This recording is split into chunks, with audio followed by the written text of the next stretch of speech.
Netflix or a book? Guess which one helps you heal faster? Go on, guess. It's not what your therapist or your overachieving inner voice might suggest.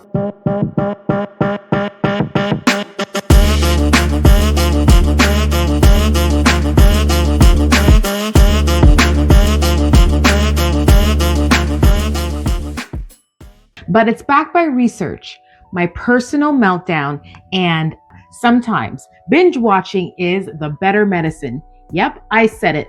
Binge watching your favorite show. Let me tell you a little story.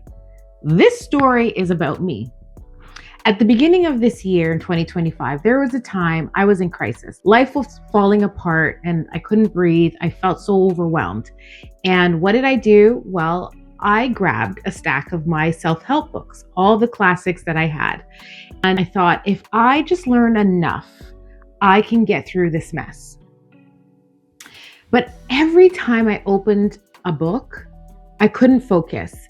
The words became blurred. I completely tapped out. And worse, I began to feel more broken.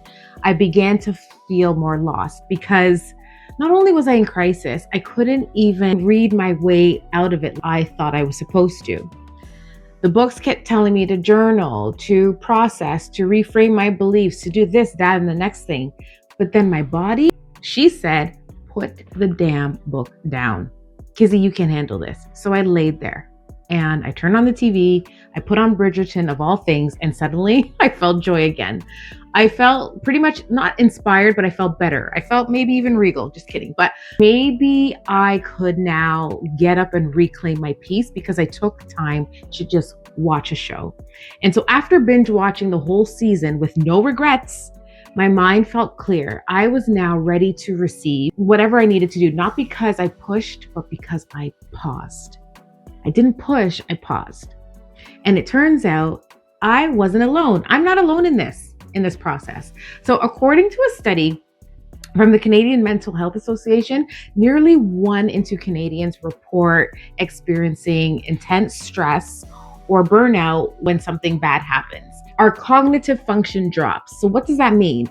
Well, that means when you're burnt out, your brain literally can't process complex information. And the American Psychological Association adds to this. They say reading requires a lot of mental engagement. You got to use a lot in there to get through reading. But binge watching, it allows your brain to passively, slowly process, which can actually lower your cortisol, which is the stress hormone, right? Because you're not actively engaging your brain. So while reading is often framed as the better choice for a brain when we're trying to survive, when we're in survival mode, it can also feel like another task and not a retreat. It can feel like something that we have to do that does not help us through. You know what I mean? Also, the research out of the University of Toronto's Department of Psychology found that positive affect media, light and satisfying content can actually boost our short-term mood and decrease our stress. Is it the same as deep therapy? Absolutely not. But is it a band-aid when you're having a bleeding out week? Of course it is, absolutely. And sometimes that's what gets you to the next chapter of your life without throwing your freaking phone or anything else across the room, which I have done.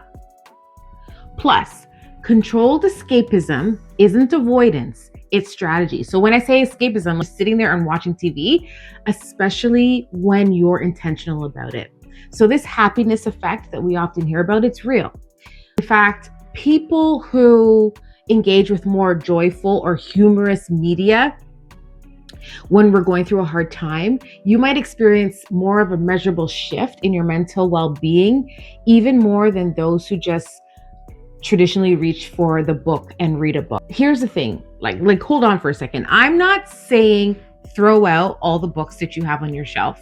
Books are still magic. Books are still wonderful. Books do a lot for us, but they ask more of you, right? They ask of your focus, your imagination, and your willingness to feel and reflect. And that's amazing only when you're ready.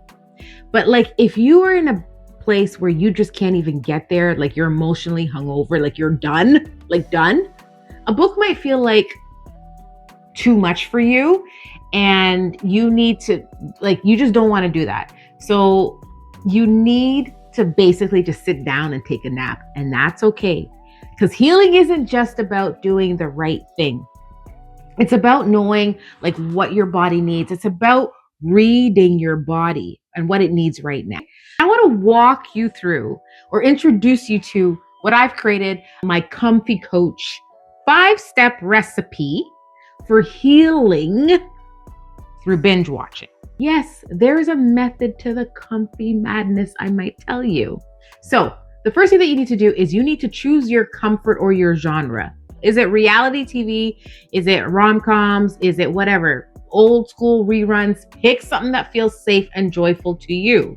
For me, it was Bridgerton, A Different World, The Cosby Show. Okay, not gonna, but like back in the day, all golden. So that's what I picked. Number 2 in the recipe is you need to set a soft boundary. You're not lazy, you're healing. But healing doesn't need to turn into 9 hours of watching. You need to give yourself maybe a 2 to 3 episode window because you deserve it. And that might equate to maybe a couple of hours only.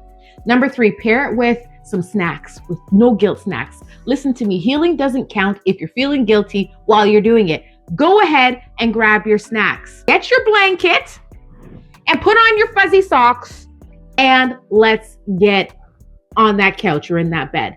Number 4 is put on some lights, get your warm drink, or no lights if you don't want it, but make sure that you set the mood so that you have the ultimate safety and rest in your space. And number 5 is low effort win. After you've watched, do something micro-productive. Put on your favorite playlist or text back a friend, something tiny to say, listen, I've rested and I still exist. I'm good, I'm here. All right? That's it. 5 steps, 5 recipes. Well, it's 5 steps in a recipe. So you can do all of those simple things because here's the real truth no one wants to put in healing books. Some days you'll reflect. Some days you'll simply scroll the TV for what's on, right? And both are valid approaches. So the next time you might be in crisis, and we all are going to be in crisis in sometime in our life, and your bookshelf starts whispering, fix yourself, pause. Ask your body what she needs. What do I need? If she says Bridgerton, listen, go ahead and put it on. You're not lazy. You're not avoiding growth, and you're healing in a way your nervous system actually understands. If all you did today or do today was not cry during your favorite comfort show, that counts, my friend. Let that count. You don't owe productivity to your pain, okay? What you owe yourself is compassion. Whether you're going through and you're flipping pages or you're pressing play, let it be because it feels right to you. I'm not knocking reading books. Read a book if you need to, but don't do something because it looks right to someone else. It has to feel right to you. I now give you permission to start that next episode if you so desire. You're not wasting your time. You're simply recovering. And also, listen, let me know in the comments below which method you prefer. Watching a good series on TV when you're in crisis or reading a book when you need to heal. Either of them will work depending on who you are. But while you're in the comment section, why not just go ahead and hit that subscribe button, and I'll see you in the next episode.